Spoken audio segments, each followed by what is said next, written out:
Hi, and welcome back to another episode of the Breakdown with Bethany. I'm Bethany Braun Silva, and today my guest is Geri Halliwell-Horner. And I'm going to actually start this podcast a little bit differently than the rest by just sharing some things with you all. I've been in a little bit of a funk lately. I don't know what it is. I think it's just motherhood, work, just feeling run down. And sometimes when we get to meet someone who's been so impactful in our lives, it can kind of help you take a minute, step outside of yourself and reflect on where you're at and what you're doing. And I got to do that today with Geri Halliwell-Horner, and she's the author of this incredible book, Rosie Frost and the Falcon Queen. And I came into this interview less prepared than other interviews, and I feel like I wanted to share that. It feels like it's almost something I want to kind of like cop to, right? This is an incredible book. I haven't read the whole thing. And she asked me if I had, and I've only gotten through the first couple of chapters, and I felt kind of like I disappointed her. And she is someone that has really like been there for me in my darkest moments, although I've never met her before. I mean, when I think about the Spice Girls impact on my life, it really is so much more than like a pop group, right? It's more than like a musical, like a phenom, whatever you call it. Their music to this day is something that I turn it on when I need to be pumped up, pepped up. I light up at the sight of any sort of Spice Girls reference. And so I kind of put a lot of pressure on myself with this interview, and I felt like I saved it. But at the I felt bad about not reading the whole book.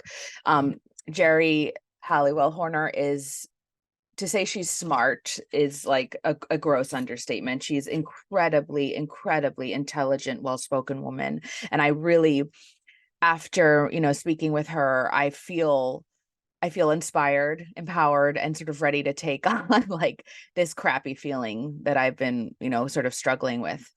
So that really is the beauty of what she represents to me, what she represents to so many women. So I really hope that you'll listen to this conversation, listen to the words that she says about the inspiration for her writing this book. Is the first in a series. She is an author. She's written many children's books in the past, but this book is really special. And we dive into her process. We dive into the inspiration. We dive into motherhood and creativity. And she left me with some really, really kind words. And it's a different way of, introing this podcast, but I felt like I owed it to her, owed it to everything that she's done for me, to just give her a little bit more of a moment. And actually, I'm going to read the first line of chapter 1 in Rosie Frost and the Falcon Queen. Why did being left out hurt so much? Rosie Frost had always felt like she didn't belong. All her 13 years, it had been that way, and she didn't know why. So for anyone who might be feeling like they don't belong, even if you're, pushing 40 like I am, if you're having a moment where you're not sure quite where you fit in this crazy world, I hope you'll read this book and then listen to Geri Halliwell-Horner's words in this episode. Thank you so much.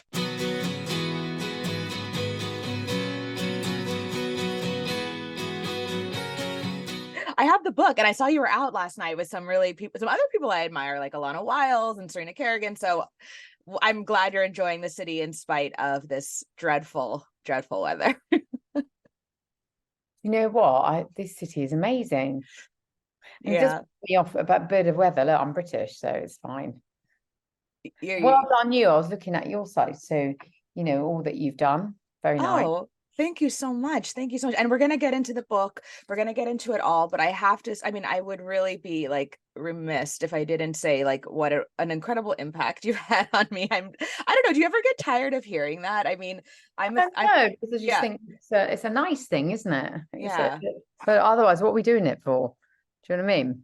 That's lovely that he did. So you originally from here? Yeah, I'm from New York City. I was born and raised in New York City, and I sort of came up, yeah, in Midtown. I grew up in Midtown Manhattan, and I really came up in the era of the Spice Girls. It was so impactful to me and my friends, and even all these years later, it's something that we really just sort of, it's like a bonding thing. And so given, when I was presented with the opportunity to speak to you, I really just felt like I wanted to share that Oh, because that's so nice. yeah, That's so nice. It's like, why are you doing your podcast? Obviously, because obviously you're a mother and then you yeah. suddenly embrace that and all that. I get it. But you know, you're being of service at the same time as we all want to be successful, blah, blah, blah, but you're being of service. So isn't that wonderful that, do you know what I mean? What you do helps other people or connects. And so it's the same, I think, in anything that we do. So it's lovely. Oh, thank you. Oh my gosh, it means so much to hear you say that. But I do want to get into this book because, oh my goodness, this seems to me like we would know that writing a book is such an undertaking, but You've this written a book book as well, haven't you? I did, but it was nothing like this. Even just like the sheer, like, this is good. This is just, it's so vast, so, and the story, like, can you tell us a little bit? I want to Did you jump into manage the to read it? story. Have you had time? Because I won't feel like offended because I know you're mummy. So No, I have started. I have not finished it, but I'm really where did you get captivated. to? Where did you get to? Go on, tell me. Well, so you're just like, so just the story of her being an orphan, and then I was reading also the Scary Mommy article about all the sort of like the woven, like underneath all the sort of messages that are woven into it, and I think you do that so well. But what made you decide to write a book like this? Well, I've written stories before, but for younger, and I always loved writing. I think that we all want to find power in our lives, and that I think the one place that you can take ownership or agency in your own life is writing. And so I've always loved. I studied English literature before I went into music, and so I always felt, I'm no Mariah Carey. I like the writing bit of songwriting more, that creative bit. And I always look. You've spoken about whether it's gives the audience some sort of fills them up and connects. Otherwise, Yes, it's empty and pointless. And so I kept on thinking, well, I've done this because you've got two daughters.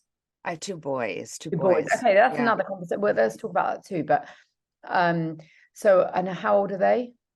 they're 8 and 11. Okay, that's interesting. I've got a son as well. But so I wrote younger for younger audience, and I thought, oh, shall I? I always think, oh, I had this idea, the world needs a new hero, that we all can identify with. That's not alpha, that doesn't have all the answers, and that's real. And so and I thought maybe vulnerability is the new superpower.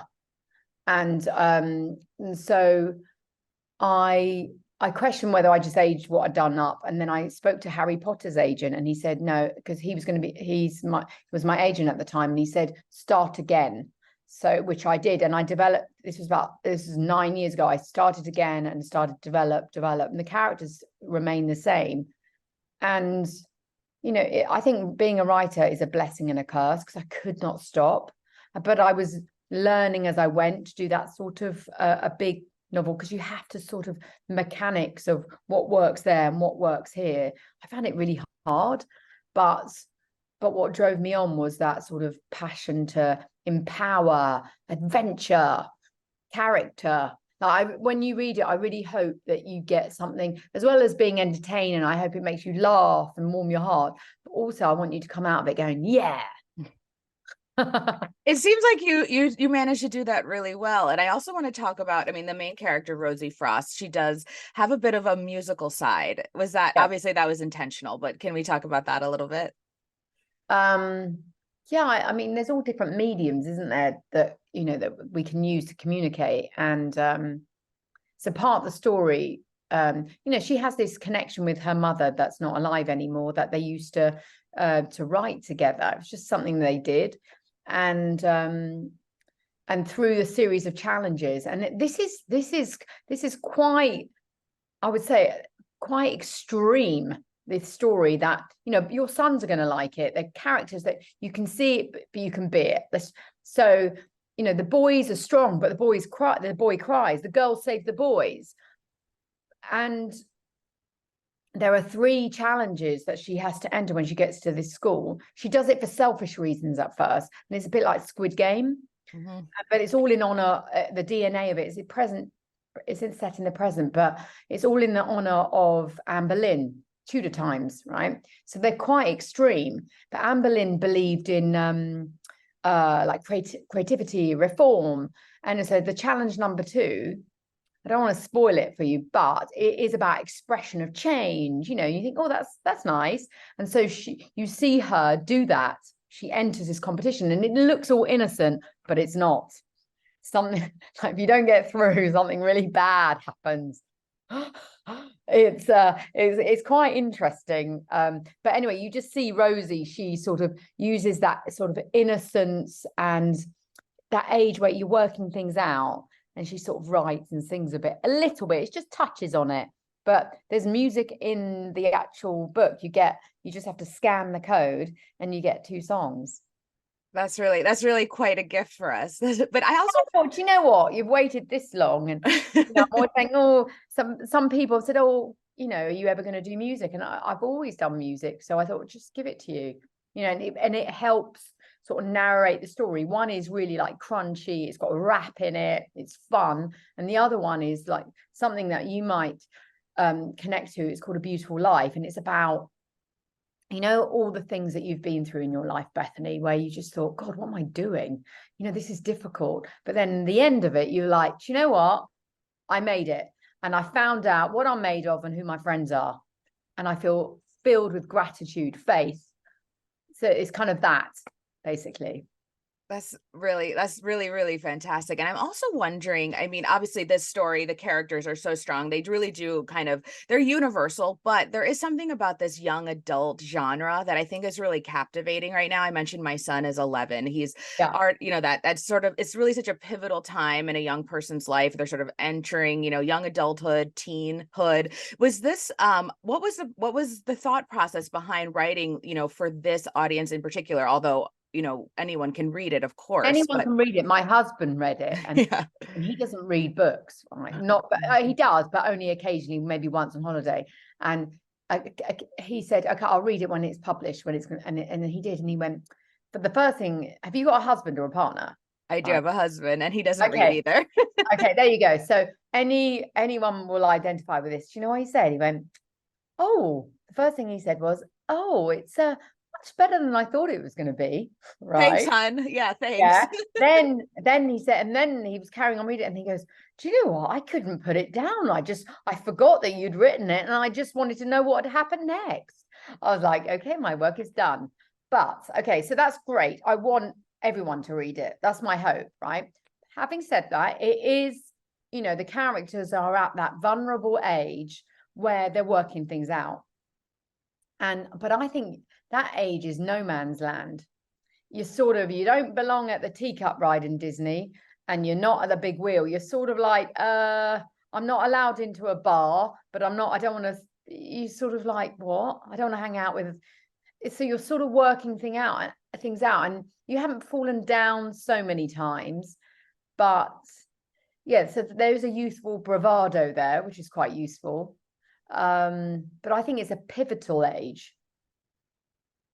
It is. And I'm kind of like really feel like I'm living through it again, right? With my son. It's you forget the emotions, the sort of like navigating new feelings, new everything. I think that's also why this genre and why this book I'm sure will be a massive hit. The character, there's 2 boys in it, and and both of them, then one called Charlie is gorgeous, right? And he's strong, and there's a moment that he shows vulnerability, which I think is really important for your sons to see. Do you know what I mean? It's really healthy that boys do cry. That's healthy, but you can still be like macho and get on with it. But can I ask you, right, that I was thinking, because I've got a son, and I was thinking, no wonder boys are the way they are, right? Because I'm like, it's like Lion King moment, you know, when they lift up the something like Simba, go, yes, it's my fault. Right. I mean, it's wild. And 2 of them, and the age difference is so crazy. It's crazy. I mean, 11 hit us hard. Like, being honest, like it hit us. All of a sudden he was my sweet little boy, and now he I'm stinks. grumpy. And Okay. yeah, Oh, grumpy. Oh, it's tough. I still get glimmers of that his. cuddliness that they love. Oh, that's yeah. Yeah. Yeah, but also, obviously that we're a podcast for moms. That's our main audience. And what I find, and also with writing my own book, there's a story in us all, right? Yeah, of course. And there's just it's sometimes, and I'm a writer, I'm an editor. I've done that for over a decade. It was really hard for me to get, pen to paper, that, even though, I didn't write it like this, but you know what I'm saying? Like, it was hard to get my story out. And I would love for you to take us through maybe the background, the process of writing a book, so maybe encourage other mothers who have a Oh, story. Yeah. What was yeah. that like? I actually started, well, just before I had my first child. That's when I first started writing. Yeah. And because I suddenly thought, I don't want to go around the world anymore. I don't want to leave, I don't want to leave my children. But the good news about writing is you can do it anywhere. But I want to be creative. I don't want to lose that identity. So I sort of started then, just before I had my first child. And then sort of the learning of how to was, oh my God, it was a baptism of fire. And I don't think there is a right or wrong way, but I did lean into other writers to show me, how do you do it? And they gave me tips.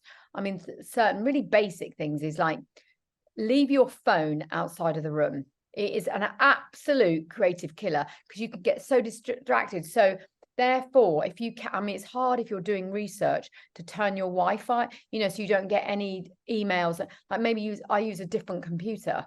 So it's just, so if I want to do, go on and look at, research, you can do that, but I'm not interrupted with emails because it's killer. That's it. It's over. And then the other thing is when I'm on a deadline, oh no, give myself deadlines. Okay. Something my husband told me that because otherwise we can just coast and coast. So give myself goals and discipline of time. So hit your desk at 9 till 12, and then you're allowed to go and have a cup of tea in the middle of it. Otherwise you feel, and then so if you want, when they're in bed, you can go back, edit in the morning. I do when my brain is fresh. Editing's really hard. I just prefer the sort of like the fun bit when you can write the what else can I say? And then I read this book called How to Write. It's by Stephen King, and he said go in a dark room, which I did. So there's no sort of any distraction, but it's quite intense. And then the other thing that was like an absolute game changer, and I was really struggling, and it really proves how bad do you want, how much do you believe in your characters? Because there were times when, like, someone told me, it was an agent said to me, "Oh, I think you should get rid of Charlie," and I was like, "No way!" I was like, "I love him." Or there was, and then I was and then it wasn't getting positive at the beginning, right? This was like many years ago. And then I met this other writer. He's called William Boyd, and this is like the Beethoven of, and I gave him my manuscript going, "Oh, can you just look at it?" I didn't realize who he was at first. It was like giving Humpty Dumpty to Beethoven, right? And I said, "I'm really struggling." And he said, rewrite the whole thing, the same story, but rewrite it in the third person rather than the first, and write it in the past tense rather than the present tense, because you back yourself into a corner. So it's something really simple, but it was just, laborious. You've got to go in, and it taught me how bad do I want it? Yeah. Just those sort of lessons. And the other thing he taught, and it was after I'd done it, and he said, and I've applied it to book 2, is that he said, write structure first. There's no right way to do it, but if you write structure first, rather than, like, I just ambled along on book 1, and then I had to go into, like, with a pair of like surgery scissors, trying to fix it. I don't know if any of this makes sense, but it is quite hard. It is. It's such a process. I hadn't done it before, but I felt compelled to do it. I love it. And no, of course, it's an incredibly hard process. And I think, and actually sort of leads me into my next question. You're a creative person. Yeah. I think we all have that creativity, and some of us need to express it more than others. And you mentioned also that when you're a writer and you wanted to be home with your kids.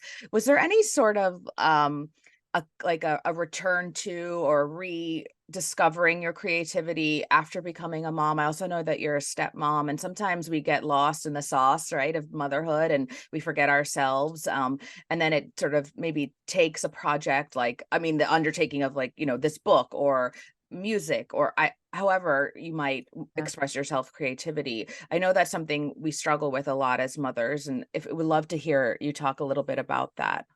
Okay, so for me, I think I'm a better mother if I am also, they say on an aeroplane, put your own gas mask on first, Right. oxygen mask on first, right?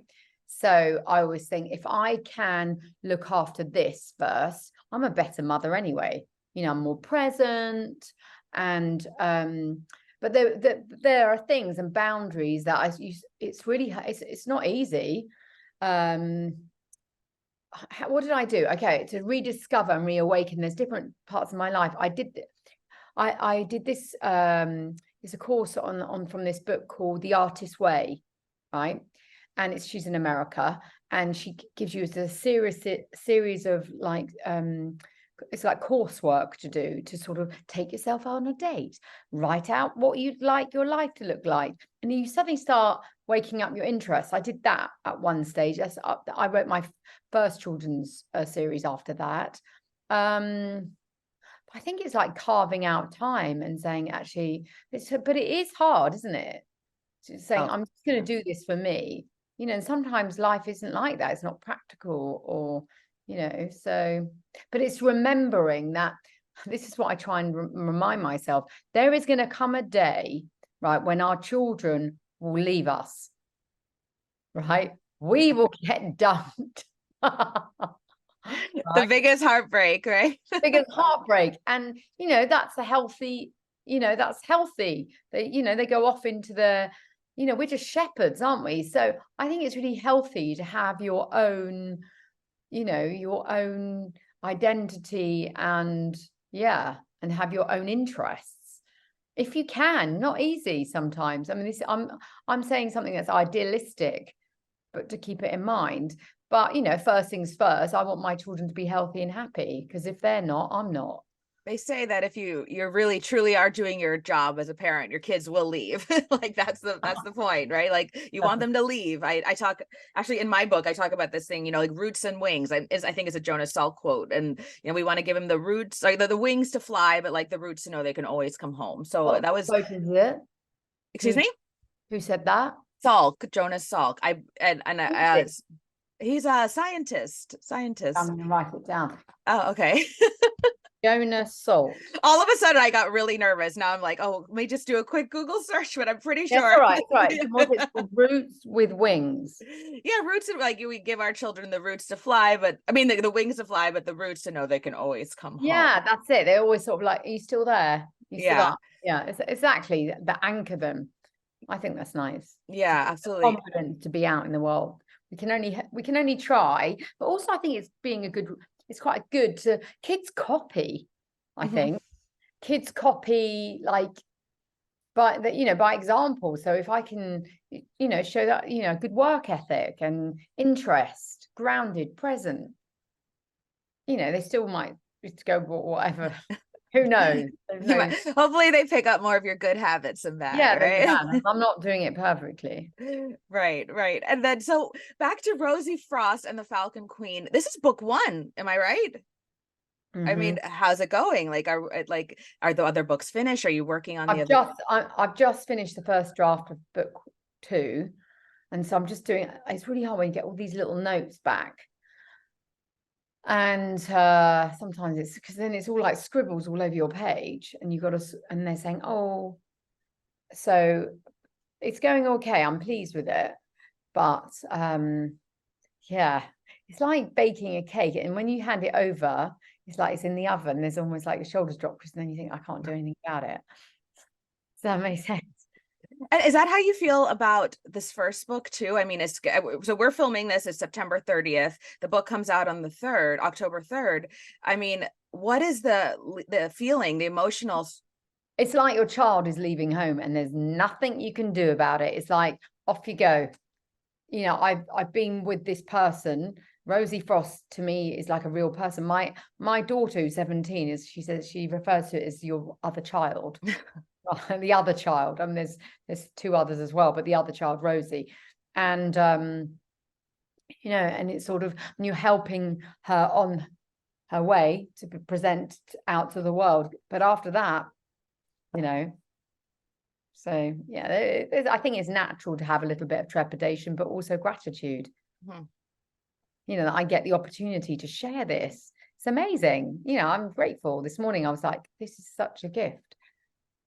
That is a great mindset to have. And we're going to wrap up soon, but I know you mentioned your older daughter. What does she think of the book?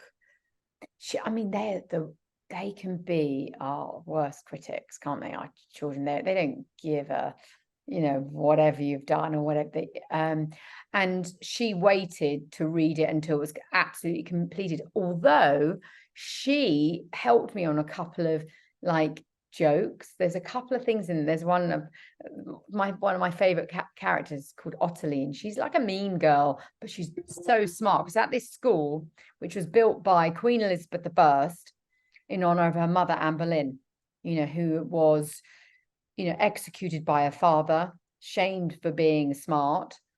And so she builds this school, Queen Elizabeth I builds this school, and it's full of amazing students, polymaths. It's their ideas. So Queen Elizabeth says, their ideas, they will be my heir, right? So 500 years later, you've got these amazing kids there, and all sorts of alumni have been there. Shakespeare, Amelia Earhart, you know, the pilot, yep. All sorts, right? Anyway, so, but this girl, Ottilie, she's kind of a typical mean girl, but beautiful and gorgeous, but smart as a whip. And there's like a couple of jokes in there that Bluebell did help me with. The one, if you get to read it, there's one about she sort of slips up on Guatemala and what's the avocado? What do you say? Guatemala and what do you do with that? What's that made out of avocado? Oh, like guacamole, avocado. Guatemala country. She confuses the two. It's kind of really silly, but it's quite funny. And this is a really bright girl. No, there's just a few sort of humorous, silly. Yeah, but the actual story is very adventurous and quite vicious at times. But and then there's a bit of spiritual chocolate in there. I love it. Thank you so much for the time. Tell everybody about where they can get the book. I'm sure it's everywhere, but you know, just we have to sign off with like a little bit of you can, oh yeah, there you go. Okay, so the book is out and you can get it in like all regular stores, whether it's Barnes and Nobles or the regular stores in America, across America, or Amazon. Perfect. And don't forget to scan that QR code for the two songs. You scan the QR code, you get the 2 songs. That's lovely. Oh, thank you so much. This is really so fantastic. And I really just have to say your generosity with sharing everything was really, really fantastic. That's my pleasure, Bethany. And I wish you all the best. Thank you so much. I really, all right. Well, I can't lose now. So go for it. Why not? Right. Thank you so much. Big kiss to you. Bye. Bye.